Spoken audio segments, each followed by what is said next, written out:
نحمده ونصلي على رسوله الكريم اما بعد فاعوذ بالله من الشيطان الرجيم بسم الله الرحمن الرحيم رب اشرح لي صدري ويسر لي امري واحلل عقدة من لساني يفقهوا قولي۔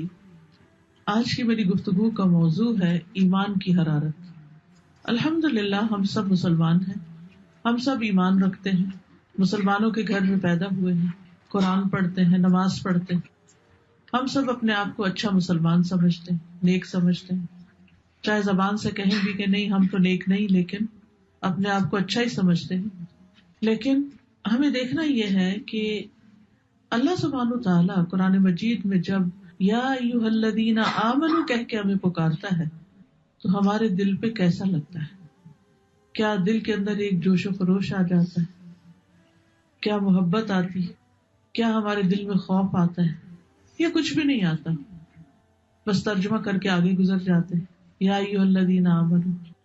حقیقت یہ ہے کہ اللہ سبحانہ تعالیٰ جب ہمیں ایمان کے نام سے پکارتے ہیں، اے لوگوں جو ایمان لا چکے ہو، تو ہمارے دل کے اندر ایک احساس بیدار ہونا چاہیے اور ہمارے عمل میں ایک تبدیلی آنی چاہیے۔ اس حکم کو ہمیں اپنے لیے بہت سنجیدگی کے ساتھ لینا چاہیے۔ تو ہمیں ایمان کا معنی بھی اچھی طرح سمجھ لینا چاہیے۔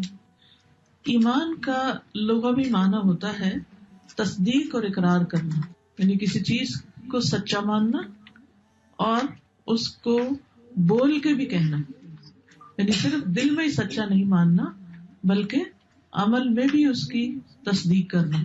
اسی لیے ایمان کو کہتے ہیں کہ اعتقاد بالقلب، اقرار باللسان اور عمل بالجوارح یا تصدیق بالجوارح۔ دل میں یقین رکھنا، زبان سے اقرار کرنا اور اعضاء کے ساتھ عمل کرنا۔ تو ہمارا جو عمل ہے یہ بھی دراصل ہمارے ایمان کا حصہ ہے۔ اور قرآن مجید میں الذین آمنوا کے ساتھ عموماً وعملوا الصالحات آیا ہے کہ وہ لوگ جو ایمان لائے اور انہوں نے اچھے کام کیے۔ جہاں تک ایمان کا تعلق دل زبان کے علاوہ عمل سے بھی ہے تو اس کی تصدیق ایک حدیث کرتی ہے۔ رسول اللہ صلی اللہ علیہ وسلم نے فرمایا کہ ایمان کی 60 یا 70 سے اوپر کچھ شاخیں ہیں، اس کی سب سے افضل شاخ لا الہ الا اللہ ہے، یعنی یہ زبان سے جو ہم بولتے ہیں، اور سب سے ادنا شاخ یعنی چھوٹی، آپ جیسے ایک درخت ہوتا ہے نا تو اس میں کچھ شاخیں بہت لمبی ہوتی ہیں، اونچی ہوتی ہیں، اور کچھ شاخیں چھوٹی چھوٹی ہوتی ہیں، اور کچھ تو بہت ہی چھوٹی ہوتی ہیں۔ تو سب سے جو لمبی شاخ ہے وہ تو لا الہ الا اللہ ہے، اور جو سب سے چھوٹی شاخ ہے وہ کسی اذیت دینے والی چیز کو راستے سے ہٹانا ہے۔ یہ عمل بھی ایمان کا عمل ہے، یہ بھی ایمان کا حصہ ہے، یہ بھی ایمان کی علامت ہے۔ یعنی ایک شخص جا رہا ہے اور دیکھتا ہے کہ راستے میں کوئی ایسی چیز ہے جس سے کوئی اٹک کے گر سکتا ہے، کوئی سلپ ہو سکتا ہے، کسی کو نقصان ہو سکتا ہے، تو وہ اس کو بھی کلیئر کر دیتا ہے، صاف کر دیتا ہے۔ اور یہ صرف کوڑا کرکٹ گندگی روڑا پتھر نہیں ہے، یہ اپنی گاڑی کو بھی ایسے طریقے سے پار کرنا کہ کسی کے راستے میں نہ آئے، کسی کو تکلیف نہ ہو، اینڈ راستے میں کھڑے نہ ہونا، یعنی کوئی بھی چیز جو کسی کے گزرنے میں اس کو تکلیف دے اس کو ہٹا دینا، چاہے اپنے آپ کو ہی ہٹا دے انسان، یا کسی کو اشارے سے کہہ دے کہ آپ سائڈ پر ہو جائیں، یا پھر یہ کہ اپنی گاڑی کو ایسی جگہ نہ روکنا کہ جہاں پیچھے آنے والے کو ہارن دینا پڑے یا رک کے تکلیف اٹھانی پڑے۔ تو مومن کا دل جو ہوتا ہے، جس کے اندر ایمان ہوتا ہے نا، وہ روشن ہوتا ہے۔ آپ ایمان کو یوں سمجھیے کہ جیسے وہ دل کے اندر ایک بلب کی طرح ہے، جیسے کمرہ روشن ہو جاتا ہے نا، تو ایسے ہی دل میں جب ایمان آتا ہے تو دل روشن ہو جاتا ہے۔ جب دل روشن ہوتا ہے تو دل کے ساتھ جتنی کنیکٹڈ ہیں چیزیں وہ بھی روشن ہو جاتی ہیں۔ مثلاً ہماری آنکھیں، ہمارے کان، ان کو بھی ایک نئی روشنی مل جاتی ہے، یہ بھی وہ چیزیں دیکھنے لگتے ہیں جو اس سے پہلے کبھی نہیں دیکھتے تھے۔ اسی طرح کان بھی وہ کچھ سننے لگتے ہیں، یا حق کی بات جب سنتے ہیں تو دل کے اندر جا اترتی ہے، اور دل اس کو پرکھ لیتا ہے، تمیز کر لیتا ہے اس میں کہ یہ صحیح بات آئی ہے یا غلط بات آئی ہے۔ وہ کسی کی کوئی سنتا ہے یا کچھ دیکھتا ہے تو اس کے اندر تمیز آ جاتی، جیسے ایک بینا اور ایک نابینا کا فرق ہوتا ہے۔ بینا جو دیکھنے والا ہوتا ہے وہ دیکھ کے رنگوں کا فرق، چیز کی کوالٹی کا فرق، یہ ساری چیزیں پہچان جاتا ہے. لیکن نابینا جو ہے وہ دیکھ کے کچھ پہچان نہیں سکتا، ہاں سن کے کر سکتا ہے. تو اس طرح جب ایک بندے کے اندر ایمان ہوتا ہے تو اس کو برائیاں بھی بہت کھلنے لگتی ہیں، چاہے وہ اپنی ذات کے اندر ہو چاہے وہ کسی اور کے اندر ہو.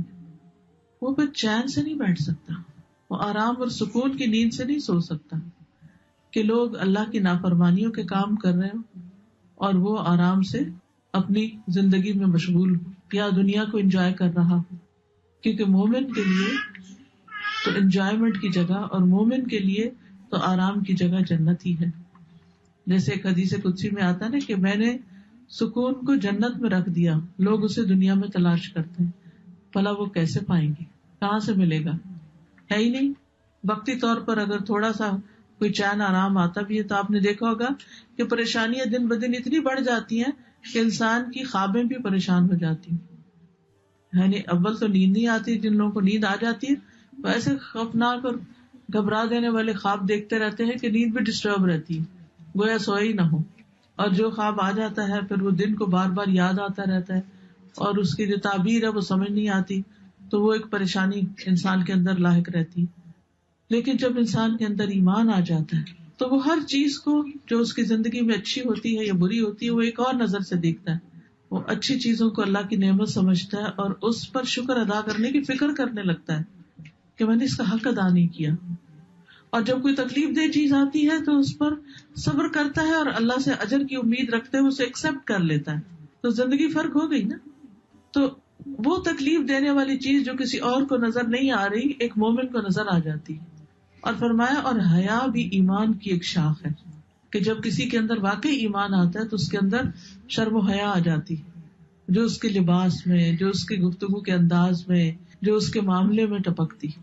جو بے حیا انسان ہے وہ کسی سے بات کرتے ہوئے بالکل خیال نہیں رکھتا کہ وہ کس انداز میں بات کر رہا ہے، بڑے سے بات کر رہا ہے، چھوٹے سے بات کر رہا ہے، یعنی جسے کہتے ہیں نا لحاظ، کوئی لحاظ نہیں ہوتا. لیکن جس کے اندر حیا ہوتی ہے اس کے اندر لحاظ بھی ہوتا ہے کہ میں کس سے بات کر رہا ہوں. کوئی میرے ماں باپ جیسا ہے یا بزرگ ہے عمر میں یا ویسے کوئی پیار محبت کا رشتہ ہے، جیسے گھر کی زندگی کے اندر اپنے شوہر کے ساتھ بات چیت، اپنے بہن بھائیوں کے ساتھ بات چیت، غصہ، ناراضگی، یہ ساری چیزیں اپنی جگہ ہے. لیکن ان سب کے اظہار میں پھر انسان کے اندر ایک حیا آ جاتی اور انسان کے اندر یہ تبدیلی ایمان کی حرارت لاتی ہے. کیونکہ حرارت جو ہوتی ہے نا کسی بھی چیز کی، وہ اس چیز کو پگھلا دیتی ہے، وہ اس چیز کو ری مولڈ کر دیتی ہے، ری شیپ کر دیتی ہے. پھر انسان پہلے جیسا نہیں رہتا. عمر بن خطاب، ابو بکر رضی اللہ عنہ، یہ سارے ایمان لانے کے بعد نئے انسان بن گئے تھے. ان کی شخصیت بدل گئی تھی، ان کے اندر ایک بہت بڑی تبدیلی آ گئی تھی. ان کے رہن سہن میں، ان کے طور طریقوں میں، ان کے مال خرچ کرنے میں، ان کے پرائرٹیز میں، ہر چیز میں ایک بہت بڑا فرق آ گیا تھا. تو ایمان جو ہے وہ جب دل میں اترتا ہے اور دل کو روشن کر دیتا ہے تو انسان کی پھر زبان پر بھی اثر پڑ جاتا ہے، زبان بدل جاتی ہے، پھر اس کے اعضاء کے اعمال تبدیل ہو جاتے ہیں. اور زبان سے خالی کہہ دینا جو ہے وہ قابل قبول بھی نہیں ہے. یعنی ایمان کا اظہار اقرار اگر کوئی صرف زبان سے کرتا ہے تو اس کو منافقت کہا جاتا ہے، جب دل میں نہ ہو. تو دل میں ایمان کی حرارت کا ہونا بڑا ضروری ہے. قرآن مجید میں آتا ہے یا ایھا الرسول لا يحزنك الذين يسارعون في الكفر من الذين قالوا آمنا بأفواههم ولم تؤمن قلوبهم. اے رسول تجھے وہ لوگ غمگین نہ کریں جو کفر میں دوڑے جاتے ہیں، ان لوگوں میں سے جنہوں نے اپنے منہوں سے کہا ہم ایمان لائے حالانکہ ان کے دل ایمان نہیں لائے. جیسے سورۃ البقرہ کے شروع میں بھی آتا ہے وَمِنَ النَّاسِ مَن يَقُولُ آمَنَّا بِاللَّهِ وَبِالْيَوْمِ الْآخِرِ وَمَا هُمْ بِمُؤْمِنِينَ. اللہ تعالیٰ ان کو مومن ہی نہیں مانتا جو زبان سے کہتے ہیں کہ ہم اللہ کو بھی مانتے ہیں، ہم آخرت کو بھی مانتے ہیں، لیکن ان کا دل پوری طرح ساتھ نہیں دے. دل کہیں اور اٹکا ہوا، دل دنیا میں اٹکا ہوا ہے. کیونکہ دل میں اگر ایمان ہوتا ہے تو دل کے اندر پھر اللہ کی محبت ہوتی ہے، اور وہ محبت ہر چیز سے بڑھ کر ہوتی ہے. دنیا کے مال و متاع سے، اپنی اولاد سے، اپنے آرام سکون سے، ہر چیز سے بڑھ کر وہ محبت ہوتی. والذین آمنوا اشد حبا للہ. اب جب محبت آتی ہے نا تو پھر وہ شراکت قبول نہیں کرتی، پھر انسان ہر وقت اسی چیز کے بارے میں سوچتا ہے. اگر آپ کو زندگی میں کبھی کسی بھی انسان سے یا کسی چیز سے محبت ہوئی ہو تو آپ نے دیکھا ہوگا کہ آپ کا سارا دھیان ادھر ہی رہتا ہے. آپ جتنا چاہے اپنے دماغ سے وہ چیز نکالنے کی کوشش کریں، وہ نہیں نکلتی، پلٹ پلٹ کے وہی آتی ہے دل میں، وہی بات پھر سوچتے ہیں، پھر وہی. اور جتنی زیادہ یہ محبت ہوتی ہے اتنا زیادہ آپ اس چیز کے بارے میں سوچتے ہیں، اور حیران کن حد تک انسان سوچتا ہے کہ یہ میرے ذہن سے یہ خیال جا کیوں نہیں رہا. مثلا بچہ پیدا ہوتا ہے تو ماں کو بچے سے جب محبت ہوتی ہے تو آپ نے دیکھا ہوگا کہ ہر چیز میں کوئی بھی کام کرتے ہوئے وہ سب سے پہلے یہ دیکھتی ہے کہ میرے بچے کا کیا ہوگا، بچہ اس کی پرائرٹی ہو جاتا ہے. تو ایسے ہی جب انسان کو اللہ سے محبت ہوتی ہے تو پھر اللہ سبحانہ تعالیٰ کی ذات پرائرٹی ہو جاتی ہے کہ اللہ تعالیٰ کیا کہے گا، اللہ سبحانہ تعالیٰ کی نظر میں کیسا لگوں گا.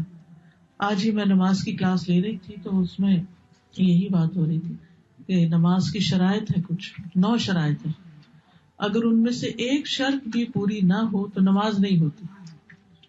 جن میں سے ایک شرط مثلاً وقت پر نماز پڑھنا ہے، اگر وقت سے 1 منٹ پہلے بھی نماز پڑھی تو نماز نہیں ہوگی. اگر صرف وقت سے پہلے اللہ اکبر ہی بھی کہہ دیا نا اور بعد میں اذان شروع ہوئی، نماز نہیں ہوگی، وہ نماز دہرانی ہوگی.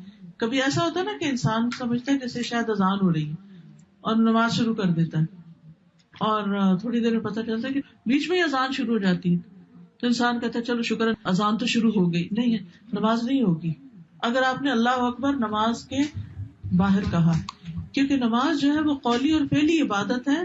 تکبیر سے تسلیم تک جو کچھ ہے وہ نماز ہے.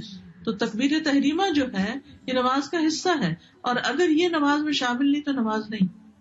اسی طرح سطر جو ہے، سطر یعنی جسم کا پوری طرح ڈھکا ہوا ہونا، چہرے اور ہاتھ کے سوا سب ڈھکا ہوا ہونا، یہ نماز کی شرط میں سے ہے. ٹھیک ہے. اب بہت سے لوگ بعض اوقات ٹائٹ لباس پہنا ہوتا ہے، بعض اوقات پوری طرح کندھے ڈھکے نہیں ہوتے. آپ کو یہ معلوم ہوگا کہ مردوں کے لیے بھی نماز میں کندھے ڈھکنا ضروری ہے. جیسے احرام وغیرہ پہنتے ہیں نا تو ایک دفعہ کندھا ننگا آدھا رکھتے ہیں، ایک کندھا ننگا رکھتے ہیں تو اب اگر نماز کا وقت آ گیا تو احرام کھول کے کندھوں پہ لپیٹنا ہوگا. اگر ایک کندھا بھی ننگا تو نماز نہیں ہوگی.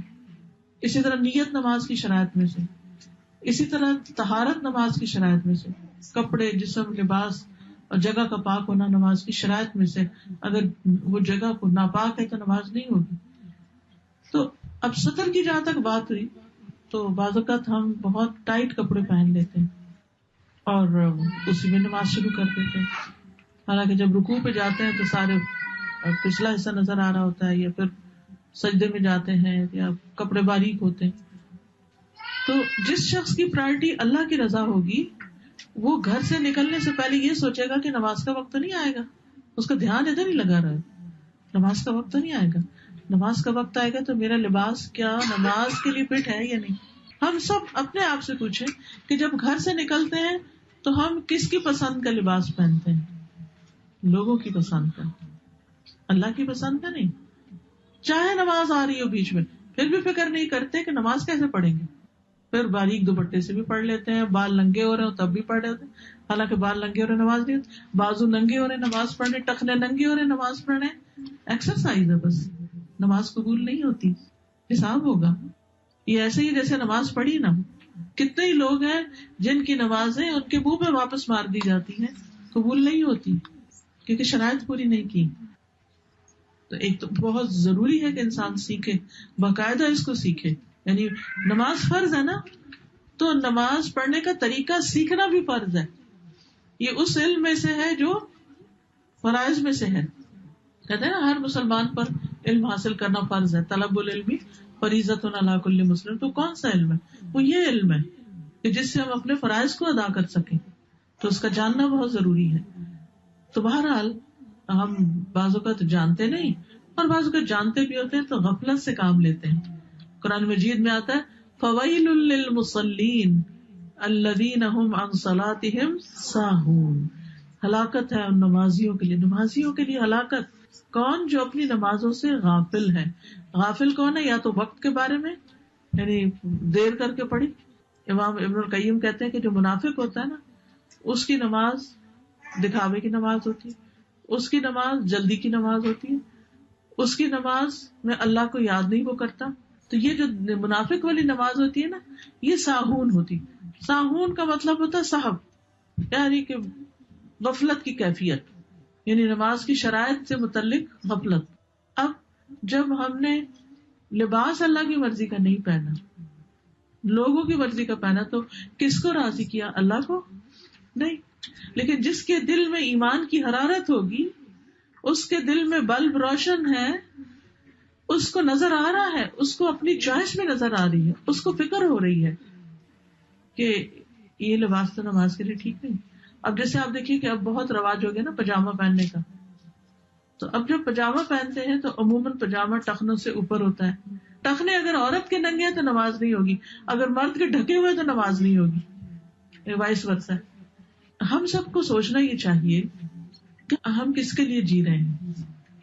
اگر اللہ کے لیے جی رہے ہیں تو اللہ کی پسند کے کام کرنے ہوں گے, اور اگر اللہ کی پسند کے کام نہیں تو پھر یہ ایمان کا دعویٰ جھوٹا ہے.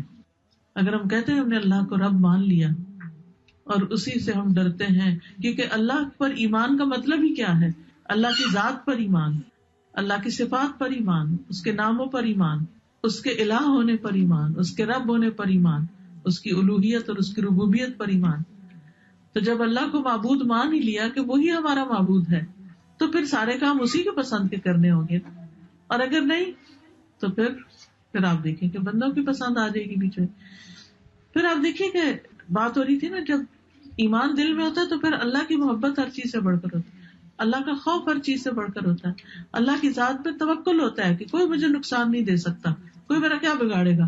اگر میں نے بندوں کی پسند کے کپڑے نہیں پہنے تو میرا کون کیا بگاڑ سکتا, مجھے مار کے باہر نکال دے گا.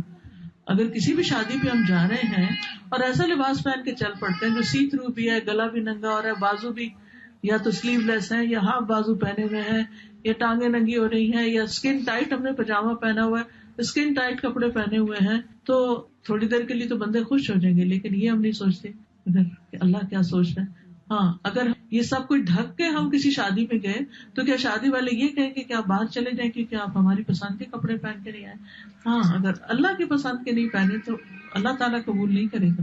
بندے تو پھر قبول کر لیتے ہیں, لیکن ہمیں بندوں کی فکر زیادہ ہوتی ہے, اللہ کی پرواہ نہیں ہے کہ وہ ہم سے کیا چاہتا ہے, اور وہ ہم سے یہ چاہتا کیوں ہے, یہ بھی سوچنے کی بات ہے. وہ کیوں چاہتا ہے؟ وہ اس لیے چاہتا ہے کہ ہم نقصان سے محفوظ رہیں. ایک ماں اپنے بچے کو گرم کپڑے کیوں پہنانا چاہتی ہے؟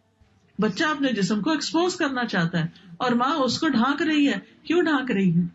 بیمار ہو جائے گا, نقصان ہو جائے گا, بخار ہو جائے گا. تو بچہ کہتا ہے ماں بڑی ظالم ہے, مجھے میری مرضی کے کپڑے نہیں پہننے دیتی, مجھے سلیو لیس پہن کے باہر برف میں نہیں جانے دے رہی, مجھے شوق ہے باہر اسی طرح پھرنے کا. تو نہیں, ماں اس کو, بچہ روئے بھی تو پھر بھی پہنا دے گی. ہم سب کرتے ہیں. کچھ بچے جرابیں نہیں پہننا چاہتے, کچھ بچے جرسی نہیں پہنتے اسکول جاتے ہوئے, نہیں اپنی مرضی کرنا چاہتے ہیں. لیکن اگر اسکول میں یونیفارم اگر ہے جس میں, تو آپ دیکھیے اتنے پرائیویٹ اسکول میں اتنا پیسہ دے کے بچے کو بھیجتے ہیں, اور وہ اتنا یونیفارم ساری کی پابندی کرنی ہوتی ہے, اگر نہیں پہنیں گے تو نکال دیں گے, کیونکہ ان کا ایک ڈسپلن ہے. تو ہمارے دین کا بھی ایک ڈسپلن ہے. جب دنیا کی بات آتی ہے تو ہم ہر ڈسپلن فالو کرنا چاہتے ہیں, ہر ویدر کے مطابق کپڑا پہننا چاہتے ہیں. جب دین کی بات آتی ہے تو ہمیں ڈسپلن بھول جاتا ہے, ہمیں اللہ کی مرضی بھول جاتی ہے, ہم پھر اپنی مرضی پہ چلنا چاہتے ہیں. تو ہم کہاں کھڑے ہیں؟ ہمیں سوچنا چاہیے کہ ایمان ٹمٹما رہا ہے, یا ایمان ذرا روشن ہے, یا ایمان کی حرارت ہے اندر. اچھا, ایمان کی حرارت جو ہوتی ہے نا, وہ شیطان کے وسوسوں کو جلا کے رکھ دیتی ہے.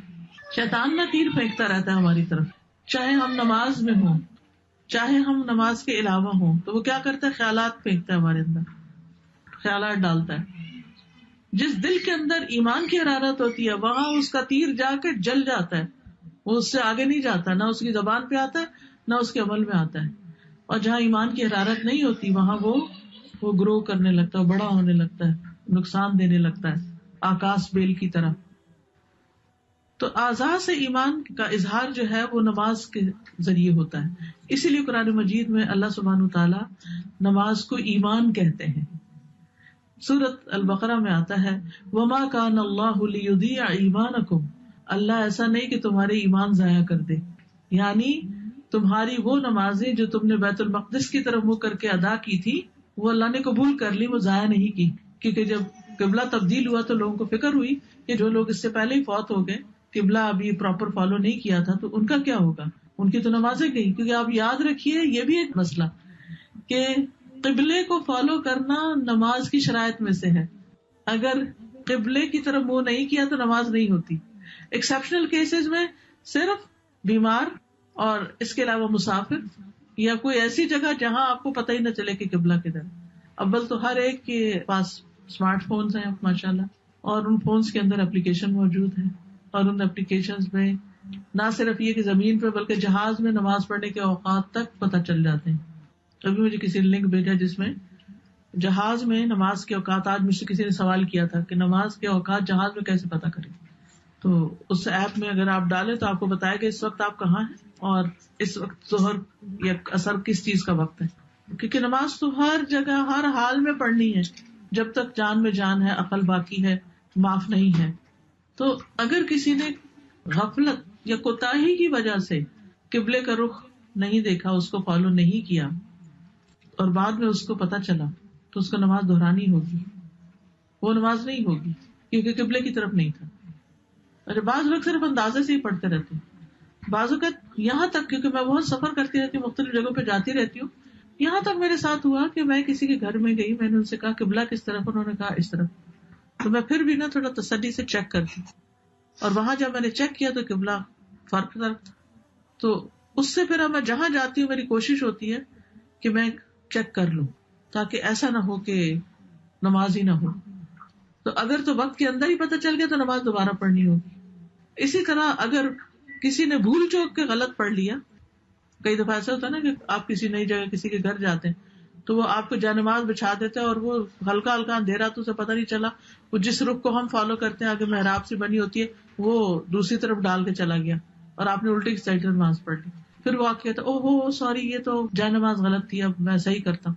تو اگر نماز کا وقت باقی ہے تو نماز دوبارہ ہوگی، اگر گزر گیا تو اللہ معاف کرنے والا، کیونکہ آپ نے جان بوجھ کے ایسی غلطی نہیں کی. اچھا، بعض لوگ یہ ہے کہ کار میں بیٹھ کے نماز شروع کر دیتے، جبکہ قیام جو ہے وہ نماز کے لیے شرط ہے، یعنی قوموا للہ قانتین ہے قرآن کا حکم. تو نماز بھی ایمان ہے. اچھا، اسی طرح یہ بھی یاد رکھیے کہ ایمان گھٹتا بڑھتا بھی ہے. جیسے یہ پودے ہیں نا، تو خزاں کا موسم ہو تو پودے جھڑنے لگتے ہیں، گروتھ رک جاتی ہے، اور بہار آتی ہے تو پودے بڑھ جاتے ہیں، کھل جاتے ہیں، گرین ہو جاتے ہیں، پھول آنے لگتے ہیں، پھل آنے لگتے ہیں، سبزیاں اگنے لگتی ہیں، کھیت بھر جاتے ہیں. سبحان اللہ، موسم کے فرق سے وہی زمین، وہی پانی، وہی پودا، وہی ہر چیز کہاں سے کہاں پہنچ گئی. تو اس لیے ایمان جو ہے وہ گھٹتا بھی ہے بڑھتا بھی ہے. کہاں بڑھتا ہے کہاں گھٹتا ہے؟ اگر ایسی جگہ جائیں جہاں اللہ کی اطاعت کے کام ہو وہاں تو بڑھتا ہے، اور اگر ایسی جگہ جائیں جہاں اللہ کی نافرمانی کے کام ہو تو وہاں گھٹتا ہے. پھر اسی طرح اللہ کی فرما برداری کی جگہوں پر بھی جا کر بعض لوگوں کی توجہ نہیں ہوتی، دلچسپی نہیں ہوتی، ان کا بھی نہیں بڑھتا. جیسے منافقین تھے، وہ نبی صلی اللہ علیہ وسلم کی مجلسوں میں آتے تھے، قرآن سنتے تھے، لیکن دھیان ان کا کہیں اور ہی ہوتا تھا. وہ محبت کی بات ہے نا، دل نہیں ساتھ تھے نا، تو دل کہیں اور ہی اٹکا ہوا ہوتا تھا. تو وہ ساری سورج سن کے بھی کہتے تھے کہ یہ ماذا قال آنفا، یہ ابھی کیا کہا انہوں نے، سمجھ ہی نہیں آئی، لیکن توجہ ہی نہیں تھی، سمجھ کیا آتی. دوسرے وَإِذَا مَا أُنزِلَتْ سُورَةٌ فَمِنْهُمْ مَن يَقُولُ أَيُّكُمْ زَادَتْهُ هَٰذِهِ إِيمَانًا. جب کوئی سورت نازل کی جاتی ہے تو ان میں سے کچھ ایسے لوگ ہوتے ہیں جو کہتے ہیں اس نے تم میں سے کس کو ایمان میں زیادہ کیا ہے. پس جو لوگ ایمان لائے ان کو تو اس نے ایمان میں زیادہ کر دیا، اور وہ بہت خوش ہوتے ہیں. جو قرآن کا جتنا حصہ سنتے ہیں خوش ہوتے ہیں. رہے وہ لوگ جن کے دلوں میں بیماری ہے تو اس صورت نے ان کو ان کی گندگی کے ساتھ اور گندگی میں زیادہ کر دیا. یعنی یہی قرآن ان کے لیے اور بھٹکنے کا ذریعہ بن جاتا ہے، اور وہ اس حال میں مرے کہ وہ کافر. تو یاد رکھیے ہر قرآن پڑھنے والے کا بھی ایمان نہیں پڑھتا. کچھ لوگ قرآن پڑھ کر نکھر جاتے ہیں، ایمان ان کا زیادہ ہو جاتا ہے اور ان کے عمل تبدیل ہو جاتے ہیں، اور کچھ لوگ قرآن پڑھ کر بھٹک بھی جاتے ہیں. اور جب نیت نہیں ہوتی اور شیطان ساتھ ہوتا ہے تو پھر شیطان اس میں طرح طرح کی باتیں سجانے لگتا ہے انسان کو. اور اس سے پناہ مانگنی چاہیے کہ اللہ تعالیٰ ہمیں اس سے محفوظ رکھے اور قرآن پڑھ کر واقعی ہم ایسے ہوں جیسے اللہ تعالیٰ چاہتا ہے کہ ہم بنے. ہاں ایمان والوں کا ضرور ایمان بڑھتا ہے. سورۃ الفتح 4 میں آتا ہے, اللہ تعالیٰ فرماتے ہیں هو الذی انزل السکینۃ فی قلوب المؤمنین لیزدادوا ایمانا مع ایمانہم, وہی ہے جس نے ایمان والوں کے دلوں میں سکینت نازل فرمائی تاکہ وہ اپنے ایمان کے ساتھ ایمان میں زیادہ ہو جائیں. اور آسمانوں اور زمین کے لشکر اللہ ہی کے ہیں, اور اللہ ہمیشہ سے سب کچھ جاننے والا کمال حکمت والا ہے. تو اس سے پتہ چلتا ہے کہ قرآن ایمان بڑھانے کا ذریعہ بنتا ہے. تو ہم میں سے ہر ایک کو قرآن مجید کی تعلیم حاصل کرنی چاہیے, اور اس کو انڈیویجولی بھی اس طرح پڑھنا چاہیے کہ اپنا ایمان بڑھے. جب صبح آپ اٹھتے ہیں, نماز کے بعد قرآن کی تلاوت کرتے ہیں, یا نماز میں اگر حفظ ہے آپ کو لمبی تلاوت کرتے ہیں, تو اس کے بعد دل کی کیفیت کیا ہوتی ہے؟ وہ پہلے سے بہتر ہونی چاہیے. یعنی جس وقت آپ سو کر اٹھے تھے جو وہ کیفیت تھی اس کے ساتھ کمپیئر کیا کریں اس کیفیت کو جو نماز فجر پڑھنے کے بعد ہوتی یا پھر قرآن کی تلاوت کے بعد ہوتی ہے فجر کے وقت. تو اس سے کیا ہے کہ انسان پہچان جاتا ہے کہ ہاں واقعی میرا ایمان بڑھا ہے. پھر ایمان کے مختلف درجے ہیں. کسی کا کمزور ایمان ہوتا ہے, کسی کا درمیانے درجے کا ہوتا ہے, کسی کا بہت بڑا ہوتا ہے. پھر یہ بھی یاد رکھیے کہ ایمان پرانا بھی ہو جاتا ہے. رسول اللہ صلی اللہ علیہ وسلم نے فرمایا یقیناً ایمان تم میں سے کسی کے پیٹوں میں اس طرح پرانا ہو جاتا ہے جس طرح کپڑا پرانا ہو جاتا ہے. یعنی کپڑے کا رنگ اتر جاتا ہے, ایسے ایمان بھی پھیکا ہونے لگتا ہے. سو تم اللہ سے سوال کیا کرو کہ وہ تمہارے دلوں میں ایمان کی تجدید کرتا رہے. اسی لیے حضرت عمر شاید دعا مانگا کرتے تھے, اللہم جدد الایمان فی قلوبنا, اے اللہ ہمارے دلوں میں ایمان کو تازہ کر دے. قرآن مجید میں 89 ٹائم آیا ہے یا ایھا الذین آمنوا, اے لوگوں جو ایمان لائے ہو. لہذا ہمیں بھی اتنی ہی بار اللہ سبحانہ وتعالیٰ کی بات غور سے سننی چاہیے اور اس پر عمل بھی کرنا چاہیے.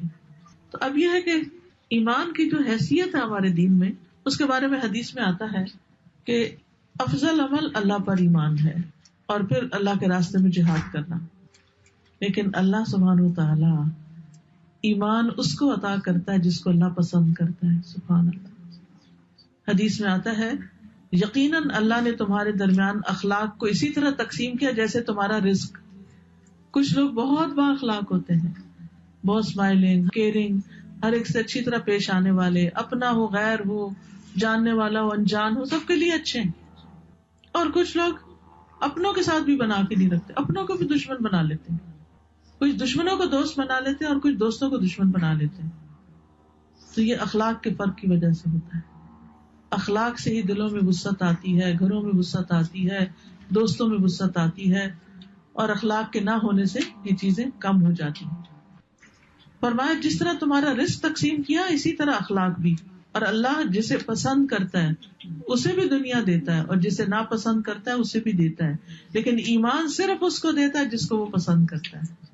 اسی لیے انک لا تہدی من احببت, جتنا بھی چاہو کسی کو آپ قائل نہیں کر سکتے. ہو سکتا ہے آپ کا واسطہ کبھی مختلف نان مسلمس کے ساتھ ہوا, وہ ساری باتیں مانتے ہیں, جب آپ ان سے کہتے ہیں چل لا الہ الا اللہ پڑھ لو تو نہیں پڑھتے, نہیں مانتے. تو وہ اللہ ہی کی توفیق سے کوئی مسلمان ہوتا ہے. ہم کسی کو ہدایت نہیں دیتے, اللہ سبحانہ وتعالیٰ ہی ہدایت دیتا ہے. پھر ایمان کے سلسلے میں یاد رکھیے کہ مومن اور غیر مومن برابر نہیں ہوتے اللہ کے نگاہ میں. افمن کان مؤمنا کمن کان فاسقا لا یستوون, کیا وہ شخص جو ایمان والا ہے اور وہ جو فاسق ہے کیا وہ برابر ہو سکتے ہیں؟ نہیں, وہ برابر نہیں ہو سکتے. ایک اور جگہ آتا ہے یا وہ لوگ جنہوں نے برائیوں کا ارتکاب کیا انہوں نے گمان کر لیا کہ ہم انہیں ان لوگوں کی طرح کر دیں گے جو ایمان لائے اور انہوں نے نیک اعمال کیے, ان کا جینا اور مرنا برابر ہوگا. برا ہے وہ فیصلہ جو وہ کر رہے ہیں. یعنی جینا اور مرنا دونوں ہی برابر نہیں ہوتے مومن اور غیر مومن کے. تو میرا خیال ہے کہ میری ٹاک اتنی ہی کافی ہے. اب آپ لوگ اس میں ایڈیشن کریں گے, کوشچن کریں گے, ڈسکشن کریں گے. اب آپ کی باری ہے. میں نے تو ایمان کے بارے میں بات کر دی, پھر انشاءاللہ کچھ اور ضرورت ہوئی تو اور بھی کر دوں گی. ایک بات یاد رکھیے کہ جب کسی کو برائی بری لگے اور نیکی اچھی لگے تو وہ مومن ہوتا ہے. یہ ایمان کی پہچان ہوتی ہے. یہ سارے کرائیٹیریا آپ کو اس لیے دے رہی ہوں تاکہ آپ اپنے آپ کو پرکھ سکیں, دوسروں کا جائزہ لینے کی نہیں ضرورت. یہ سورۃ الحجرات کی آیت نمبر 7 ہے, جس میں آتا ہے وَلَٰكِنَّ اللَّهَ حَبَّبَ إِلَيْكُمُ الْإِيمَانَ وَزَيَّنَهُ فِي قُلُوبِكُمْ وَكَرَّهَ إِلَيْكُمُ الْكُفْرَ وَالْفُسُوقَ وَالْعِصْيَانَ أُولَٰئِكَ هُمُ الرَّاشِدُونَ. اس کا ترجمہ یہ ہے کہ لیکن اللہ نے تمہارے لیے ایمان کو محبوب بنا دیا, یعنی بہت قیمتی لگتا ہے اور اس سے محبت ہے ہمیں کہ اللہ نے ہمیں ایمان دیا اور اسے تمہارے دلوں میں سجا دیا. یعنی سجایا کیسے کہ کہیں تقویٰ ہے, کہیں توکل ہے, کہیں خشیت ہے, کہیں رغبت ہے, کہیں رہبت ہے, کہیں امید ہے, کہیں خوف ہے. وَكَرَّهَ إِلَيْكُمُ الْكُفْرَ, اور کفر سے نفرت دلائی, یعنی کفر اور گناہ اور نافرمانی کو تمہارے لیے ناپسندیدہ بنا دیا, اور یہی لوگ ہدایت یافتہ ہیں. یہ کہتی ہے کہ ایسا ہوتا ہے کہ کبھی ایمان بہت محسوس ہوتا ہے, کبھی بہت لو ہو جاتا ہے. بالکل ایسے ہی ہے جیسے شوگر لو ہو جاتی ہے یا ویکنیس ہو جاتی ہے, فزیکلی ویکنیس ہو جاتی ہے, اور کبھی آپ اتنا انرجیٹک محسوس کرتے ہیں, آپ کہتے ہیں مجھے تو کبھی کوئی بیماری جیسا ہوئی نہیں.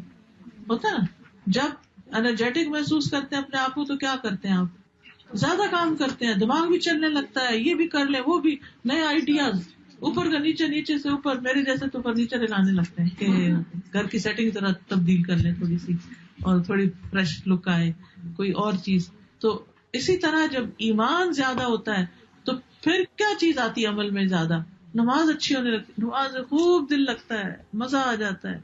اچھا جب لو ہوتا ہے, جب کچھ کرنے کو دل نہیں چاہتا, اگر فزیکلی آپ لو فیل کر رہے ہیں تو آپ کیا کرتے ہیں, جاتے ہیں فریج کھولتے ہیں, چلے چائے پی لیتے ہیں, ذرا حرارت آئے گی جسم میں تو تھوڑی انرجی ریلیز ہوگی, تھوڑا کچھ کرتے ہیں نا.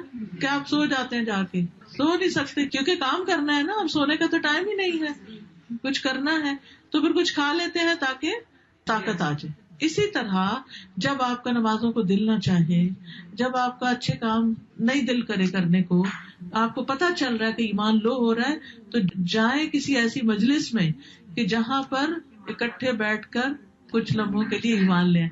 جیسے صحابہ کہتے تھے آؤ کچھ دیر کے لیے ایمان لے آئیں, تو دوسرے نے کہا کہ وہ مومن نہیں, انہوں نے کہا نہیں, آپ کے پاس شکایت لے گئے.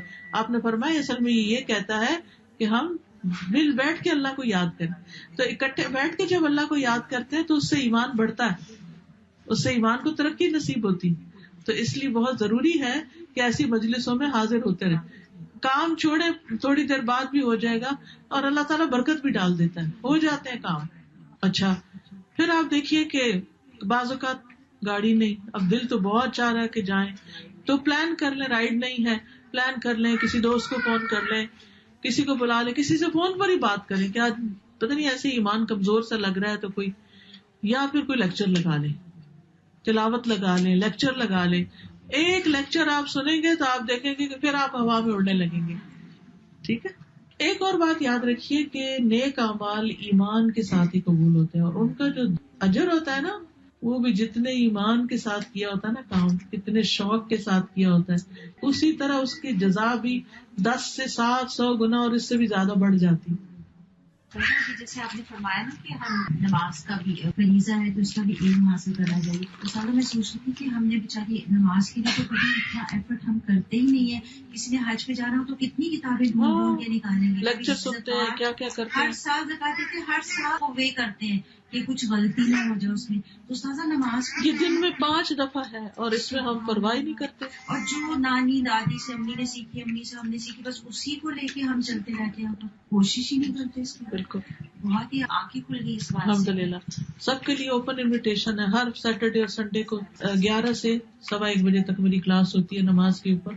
تو آپ آئیے, 9 ویکس کا کورس ہے, آپ ایز اے لسنر آ کے سنیں, کوئی فیس ویس دینے کی ضرورت نہیں, بس پہنچ جائیں. اور جو رجسٹر کر کے اپنا ایڈمیشن لے کے اس میں وہ بھی کرنا چاہتا ہے, ٹیسٹ ویسٹ لکھنا چاہتا ہے تو وہ رجسٹر بھی کر سکتا ہے.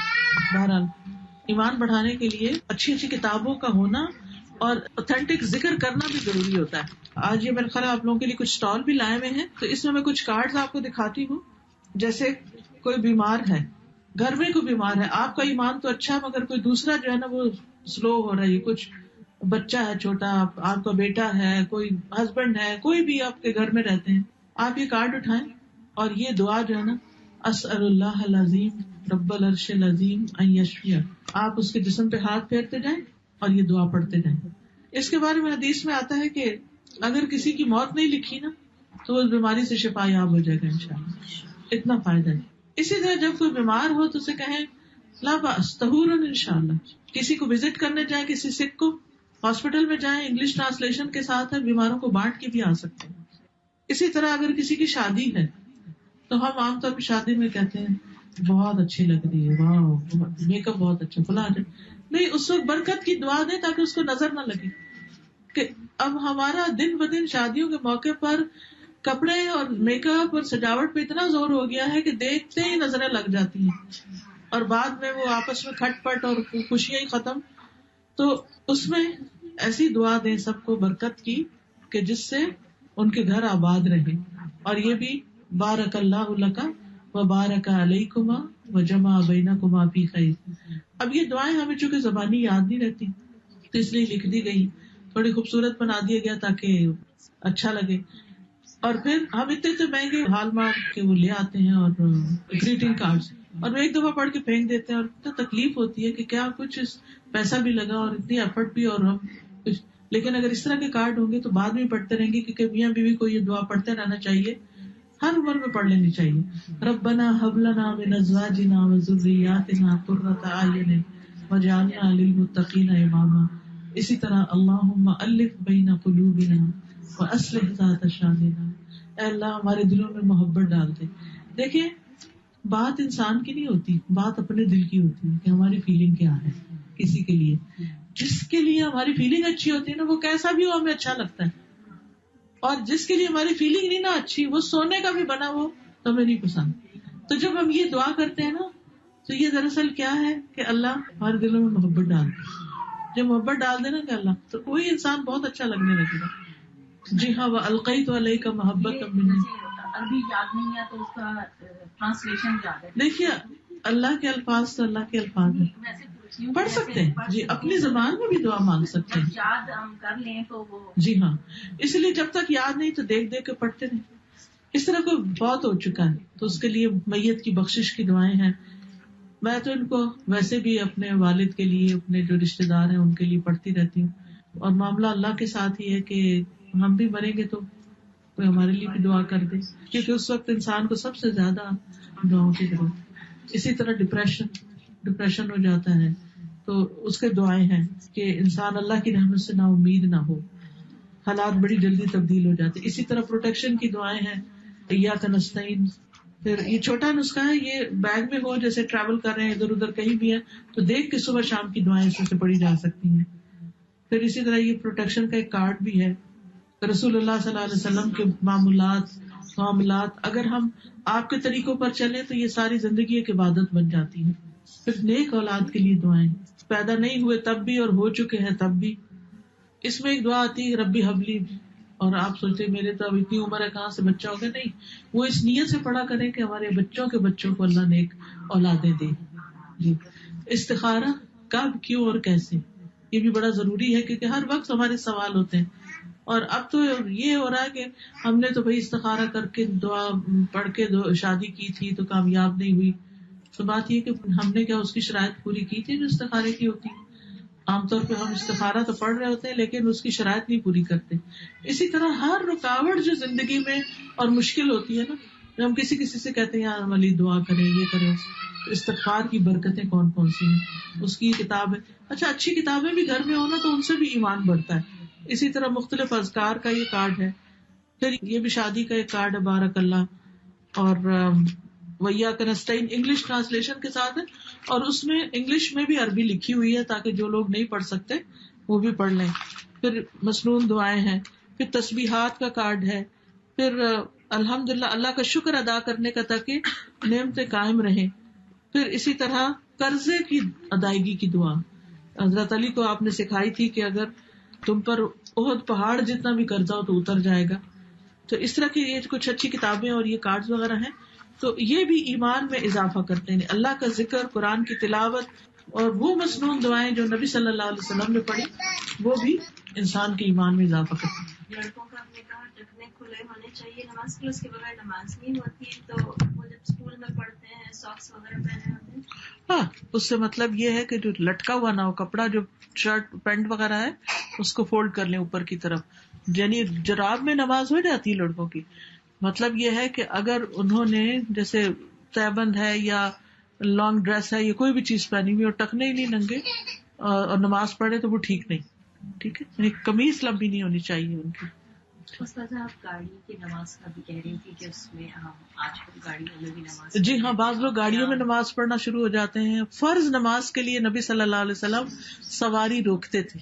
یعنی اگر فرض کا ٹائم ہے تو آپ اس کو کہیں ایسی جگہ گاڑی روکیں کہ جہاں روک کے نماز پڑھ سکیں. تو روک کے ہم نے کعبے کا تعین کر لیا اور اس کے بعد ہم گاڑی میں بیٹھ کے پڑھ سکتے ہیں. اگر کوئی ذریعہ نہ ہو باہر نکلنے کا، پھر جیسے اب موسم ایسا ہے کہ کبھی آپ جیسے لانگ ڈرائیو کریں، اب وہ بیچ میں جو دیکھیں سوائے ایمرجنسی کے سفر پلان اس طرح کریں کہ نمازوں کا دیکھ کے چلیں، کیونکہ یہ ایک فرض ہے نا.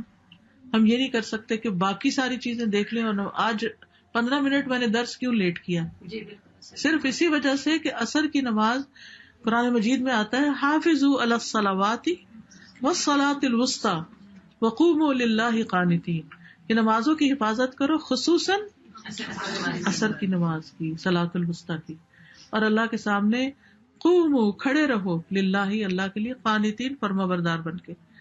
تو 15 منٹ درس لیٹ ہو جائے کوئی بات نہیں، لیکن عصر کی نماز لیٹ پڑھنا وہ منافق کی علامت ہے. وہ دیکھتا رہتا ہے سورج پیلا ہو جاتا ہے اور پھر اٹھ کے 2-4 ٹونگے مار لیتا ہے.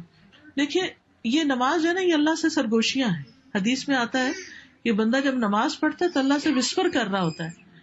تو وسپر آپ کس سے کرتے ہیں؟ جس سے محبت ہوتی ہے اس سے چپ کے کانوں میں باتیں کرتے ہیں، اس سے اپنے سیکریٹ شیئر کرتے ہیں. اچھا مشکل یہ ہوگی کہ ہم پہ کوئی مصیبت آتی ہے تو ہم لوگوں کے سامنے رونے بیٹھ جاتے ہیں.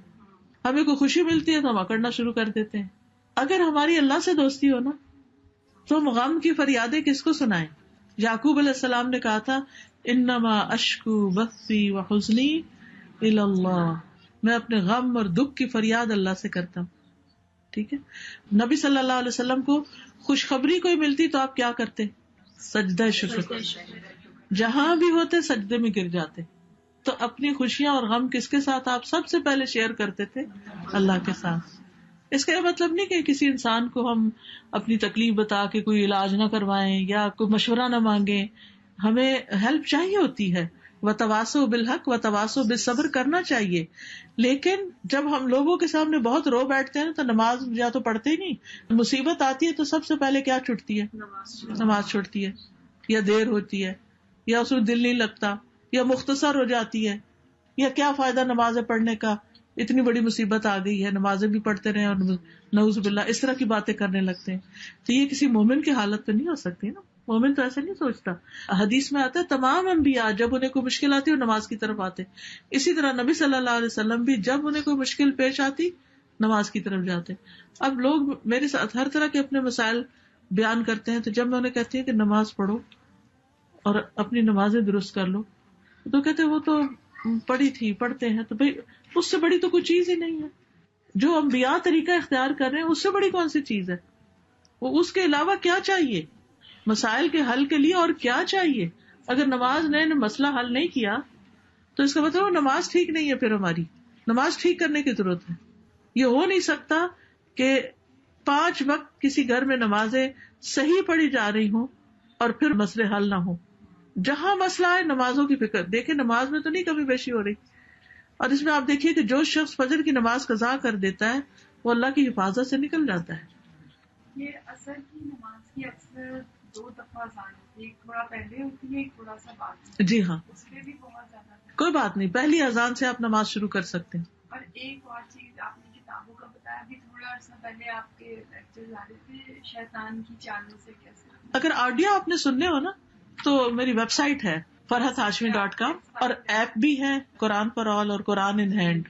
قرآن ان ہینڈ جو ہے اس میں سارے اس میں ڈاؤن لوڈ کر لیں. میں نے کئی دفعہ سوچا کہ شیطان کے ہتھ کنڈے پہ کتاب بنا لیں لیکن بنائی نہیں. یہ جو بیٹھ کے نماز پڑھتے ہیں، جو کھڑے نہیں ہو سکتے،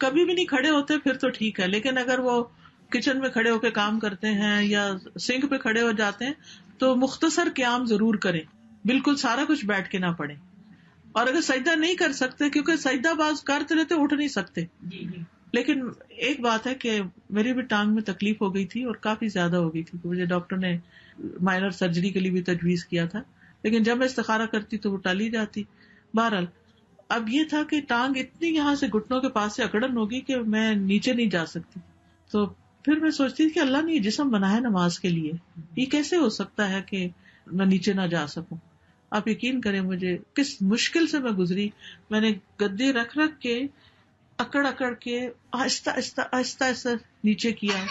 کچھ دن سخت مشکل ہوئی، اس کے بعد میں نیچے جانا شروع ہو گئی دوبارہ الحمدللہ. پھر یہ ہوتا تھا کہ میں سجدہ نیچے کر لیتی تھی اور اتحیات اس پہ بیٹھ جاتی تھی کرسی پہ.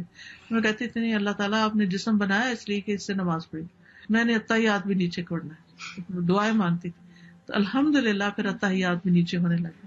اب بس میری ایک اور دعا رہ گئی ہے کہ اللہ مجھے تورک کی توفیق دے. تورک ہوتا ہے آخری تشہد جو ہوتا ہے اس میں لیفٹ لیگ بچھائی جاتی ہے اور رائٹ کا جو پاؤں ہے نا اس کو کھڑا کیا جاتا ہے نا. مشکل بہت درد ہوتی ہے کیونکہ بچپن سے ہم نے عادت نہیں ڈالی نا. اب وہ جب سے میری لیگ بہت سویل ہو جاتی ہے تو وہ پھر میری پوزیشن اس طرح بن نہیں پاتی، تو مجھے بڑی تکلیف رہتی ہے. کبھی میں دو پاؤں کے اوپر بیٹھتی ہوں، کبھی میں ایک طرف ہوتی ہوں، کبھی کچھ کبھی کچھ. لیکن یہ ہے کہ یہ ایسا ہی ہے کہ کچھ 100% مارکس ہوتے ہیں اور کچھ اس میں سے کم ہو جاتے ہیں. پھر جتنی چیزیں چھوڑتے جائیں گے اتنے کم ہو جائیں گے. اور اس میں مجھے نا ایک آیت ہے، اس نے بڑا فائدہ دیا. آیت کیا ہے؟ وَلَلْآخِرَةُ خَيْرٌ لَكَ مِنَ الْأُولَىٰ. ٹھیک ہے، جو بعد میں آئے گا نا وہ اچھا ہوگا پہلے سے. ابھی مشکل ہو رہی ہے، کرتے جاؤ کرتے جاؤ کرتے جاؤ. اب دیکھیے جب کوئی بھی کام شروع کرے تو شروع میں کیا ہوتا ہے؟ دیر لگتی ہے، مشکل ہوتی ہے. جب یوز ٹو ہو جاتا ہے تو ہماری ایک ساتھی ہے وہ کہتی ہے میں 20 منٹس میں کچن سے نکل آتی ہوں کوکنگ کر کے. 20 منٹ کا انہوں نے ٹارگیٹ رکھا ہوا ہے. اتنی تیز ہر چیز، یعنی 2-3 چولہے کٹھے جلا کے یہ بھی کر رہے وہ بھی. پریکٹس سے ہمارے جیسے وہ ڈالتے ہیں یہ سوچتے پہلے یہ ڈالیں یا پہلے وہ ڈالنا ہے. اسی ترتیب میں اسی انڈیسائسونیس میں ہی وقت گزر جاتا ہے. جیسے اسٹریچز وغیرہ کرواتے ہیں تو اس میں بھی جتنا آپ کو فیل ہو اتنا آپ اس کو اسٹریچ کر کے رکھیں. اب جب وہ ہوتا رہتا ہے تو جسم کو عادت پڑتا ہے، ہلکا ہو جاتا ہے. میری مدرس کی نی ریپلیسمنٹ ہوئی تھی تو بہت تکلیف دہ مرحلے سے گزری تھی. تو روز تھراپسٹ آتا تھا، وہ پھر ان کو ایکسرسائز کراتا تھا. ان کی چیخیں نکلتی تھی لیکن وہ کہتا تھا بی اگر آپ یہ نہیں کریں گی تو آپ معذور ہو جائیں گی، آپ کو کرنا ہے. اور ماشاء اللہ آپ چلتی پھرتی ہیں، ہر چیز کر لیتی ہیں، تو اتنا شکر ادا کرتے ہیں. تو ان مع العسر یسرا. میرے ساتھ نا اسکول جاتے تک بچوں کے اسکول بھاگتے جاتے ہیں، پارکنگ لاٹ میں میں گری اور میرا گھٹنا بہت زور سے چھل گیا، خون نکلا. لیکن اس سے نماز پڑھتے جب مجھے آیا کہ میں کیسے ایک پیر پر بیٹھ کر دوسرے کو بینڈ کر سکتی ہوں، سچ الحمدللہ شدید اس لیے گرنا تھا کہ یہ پوزیشن میں ٹرائی کرتی رہی ہوں، نہیں ہو رہا. تو جب وہ درد ہو رہا تھا تو وہ آٹومیٹیکلی مجھ سے ویسے ہی بیٹھا گیا. الحمدللہ سبحان اللہ. جیسے اسی طرح کے آپ چلیں چھوٹی ایگزامپل یہ دیکھیں، گھر میں سب ہم بچوں سے کہتے ہیں، ہم بار بار ایک ہی چیز کا ریپیٹیشن کر رہے ہیں کہ تم نماز پڑھ لو. روز کی 5 وقت کی نماز کا ہر وقت کا ایک ریمائنڈر چاہیے. ایک چیز روز بولی جا رہی ہے. یہ ایک چھوٹی سی ایگزامپل ہے کہ صرف نماز کے لیے کہنا پڑتا ہے یا ہوم ورک کے لیے بھی کہنا پڑتا ہے؟ کہنا تو ہوم ورک کے لیے کہنا پڑتا ہے. تو اٹس ناٹ اونلی نماز، اس بچوں کی ہیبٹ کیا آپ نے ریمائنڈر دیتے رہے. آپ کو لگتا ہے کہ یہ آپ کو پتا ہے شادی کے بعد جو ان کی شادی ہو جاتی ہے نا پھر بھی ریمائنڈر دینے پڑتے ہیں. تو ہمیں یہ ایکسپیکٹ کرنا صحیح نہیں کہ بچے اتنے بڑے. دیکھیں 2 طرح کے بچے ہوتے ہیں. ایک تو ماشاء اللہ بچپن میں ہی اپنی ذمہ داری سنبھال لیتے ہیں. کچھ بچے بوڑھے بھی ہو جائے تو ذمہ داری نہیں سنبھالتے. یہ بہت بڑی تکلیف کی بات ہے. آپ نے دیکھو گا کچھ ہسبینڈز کتنے ذمہ دار ہوتے ہیں، ہر چیز کا انہوں نے خیال رکھا. میں نے اپنے والد کا ایسا دیکھا اور ہمیشہ ان کو آئیڈیلائز کرتی ہوں. ماشاء اللہ اتنی چھوٹی سی ڈائری ان کی جیب میں ہوتی تھی. ہر روز جانے سے پہلے اپنے کام پہ میری والدہ جہاں بھی ہوتی، کچن میں ہوتی، لانڈری کر رہی تھی، کچھ بھی کر رہے تھے، ان کے پاس کھڑے ہوتے، پوچھتے آج کیا کیا چاہیے. وہ ساری چیزیں لکھتے، آنے سے پہلے وہ ساری خرید کر بندوبست کر کے رکھتے واپسی پہ خود اٹھا کے گھر کے اندر داخل ہو رہے ہوتے تھے. میں نے اپنے والد کو، حالانکہ انہیں اتنی عزت تھی ان کی اپنے آس پاس سب جگہ، لیکن جھاڑو تک خرید کے اپنے ہاتھ سے گھر میں لاتے ہوئے دیکھا میں نے خود. یہ کس چیز کی علامت ہے؟ ذمہ داری کی، کہ میرے گھر والوں کو ضرورت ہے، انہیں تکلیف نہ ہو. پھر یہ کہ اچھا گھر میں مرمت کی کون کون سی چیزیں ہیں، کیا ٹوٹا ہوا ہے. اچھا اب یہ سیزن آ گیا، گندم ہم اکٹھی لیتے تھے، گندم کٹھی لی جا رہی ہے، چینی کٹھی لیتے تھے، اور اس طرح کے. میں سوچتی ہوں، میں حیران ہوتی ہوں. میری پہلی بیٹی پیدا جب ہونے والی تھی تو میں امی کی طرف آئی ہوئی تھی اور مجھے وامٹنگ وغیرہ شروع ہو گئی. اب یقین کریں کہ ہمارا گھر نیچے اوپر تھا، میں اوپر والی فلور پہ تھی، میرے والد نیچے تھے. تو میں ایک دم اٹھی اور میں نے سنک پہ جا کے جو سین میں ہی لگا ہوا تھا او کرنا شروع کی. انہوں نے جوتا نہیں پہنا، نیچے سے اوپر آ گئے. کیا ہے، ٹھیک تو ہو تم؟ پھر انہیں پتا چلا. پھر وہ صبح صبح کچھ نہ کچھ کھانے کے لیے میرے لے آتے تھے. اور یہ نہیں کہ وہ فارغ انسان تھے، ہم 12 بہن بھائی تھے. It was not a joke. لیکن انتہا درجے کے ذمہ دار، ہر چیز کی کیئر، ہر چیز کا خیال. اور کبھی نہیں دیکھا کہ امی اور ابا کے درمیان آواز اونچی ہوئی. بلیو میں، جھوٹ نہیں بول رہی. کبھی سوال نہیں پیدا ہوتا کہ وہ ایک دوسرے سے لڑتے ہوئے ہمیں دکھائی دیں. نیور. تو ایسے بھی بچے ہوتے ہیں، ایسے بھی لوگ ہوتے ہیں، ایسے بھی کچھ وقت ہوتے ہیں، اور ایسے بھی ہوتے ہیں کہ جن کو کہہ کے تھک جاؤ. وہ کہتے ہیں آپ کو گاڑی لے دی، اب آپ سارے کام خود کر لیں، بھلے آپ جاب بھی کرتے. مجھے تو یہ کبھی سمجھ نہیں آئی کہ اگر ایک عورت بھی جاب کرتی ہے اور ایک ہسبینڈ بھی جاب کرتا ہے تو واپس آ کر عورت کی ایکسٹرا ڈیوٹی کیوں ہوتی ہے اور ہسبینڈ کیوں آرام کر سکتا ہے؟ وائی؟ حالانکہ طاقت تو اس کی زیادہ ہے. اسی بات پہ جھگڑے شروع ہوتے ہیں نا. تو اس لیے آپ فکر نہیں کیا کریں کہ صرف نماز، یہ صرف ایٹیٹیوڈ کی بات ہے. کچھ لوگ بات سمجھ جاتے ہیں، کچھ نہیں سمجھتے. کچھ کا رسپانس ارلی ہوتا ہے اور کچھ کا لیٹ ہوتا ہے. کچھ جلدی شروع کرتے جلدی چھوڑ دیتے، کچھ ذرا دیر سے شروع کرتے، مانتے دیر سے، مگر تا زندگی لے کے چلتے ہیں. تو بس صبر کی ضرورت ہے. سبحانک اللہم و بحمدک، اشہد ان لا الہ الا انت، استغفرک و اتوب الیک. السلام علیکم و رحمۃ اللہ وبرکاتہ. ویڈیو کے نیچے سبسکرائب کے بٹن پہ کلک کریں، بیل کے آئیکن پہ کلک کیجیے تاکہ ہر نئی ویڈیو کی نوٹیفیکیشن